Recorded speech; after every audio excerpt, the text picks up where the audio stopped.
A local nonprofit called A Better Chance for Youth's Future is working to get more students into historically black colleges and universities. And now they're hoping to get your support so scholars can go to the Battle of the Bands in Houston. Well, joining me this morning is Monique Robinson. She is the CEO of the foundation to talk about her work and her mission. Good morning, Monique. Thanks for joining us. Good morning. Thank you for having me. Yes, well, we were sitting here chatting and I was sharing with Monique that I'm a former teacher and love that she's supporting our kids. You know, talk about, I know you're kind of from all over, but you're here in San Antonio supporting our kids. You know, what are the needs that you're seeing right now? There's a big need on various levels. There's a need of support for students and scholars that want to attend school. But then there's also a need of education because a lot of people don't know about the ins and outs of historically black colleges and universities. Yeah.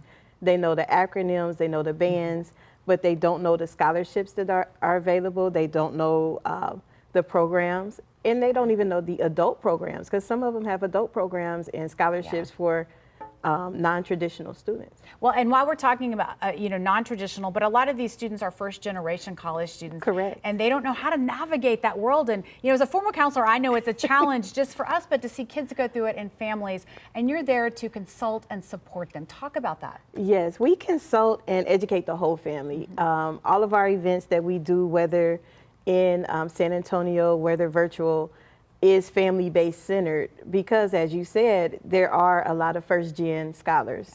And with first-gen and things that are changing in the educational realm, such as this year in October, the FAFSA is changing. And if our scholars don't know, then that can X them out of potential monies for school. Yeah.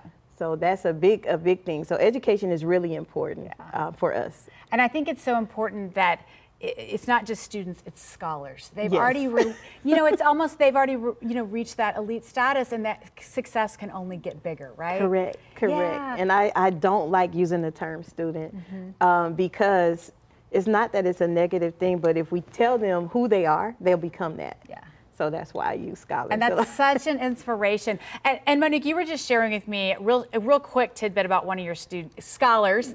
And I love this because, you know, we don't get to hear all the personal stories of success. Yes. And you were just telling me about a young lady who has found it. Yes, she is headed to Morgan State on a gymnastics scholarship. She had to even educate me because I thought tumbling and everything was the same.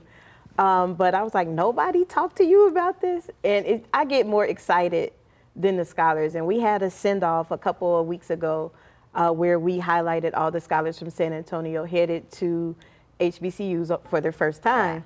Yeah. And the love from the community. We had it at the Carver Library. And just to see the excitement and the games and the family interacting, it was just overwhelming, even though I did sleep the next day. Yeah, like I was tired. Maybe just a little bit.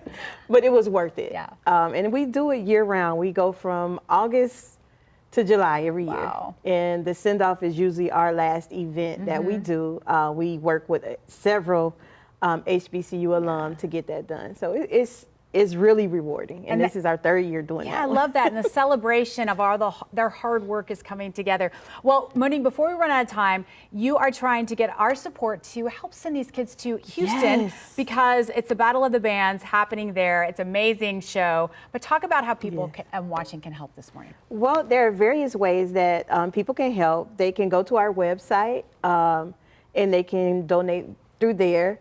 Or they can just purchase a ticket and get on the bus and join us. What we want to do is create a educational base because if you don't know and you haven't seen, then you'll never know. Yeah. So if we create spaces where we can learn about HBCUs and they can get the culture, then I think it'll build the brand. Yeah, I think it's fabulous. And if anyone wants to volunteer or, you know, help our scholars, they reach out to you. We have a link on our website right now with how you can help. Monique, thanks so much for joining us. And thank you so much for supporting our youth here in San Antonio. Thank you for having me. So important.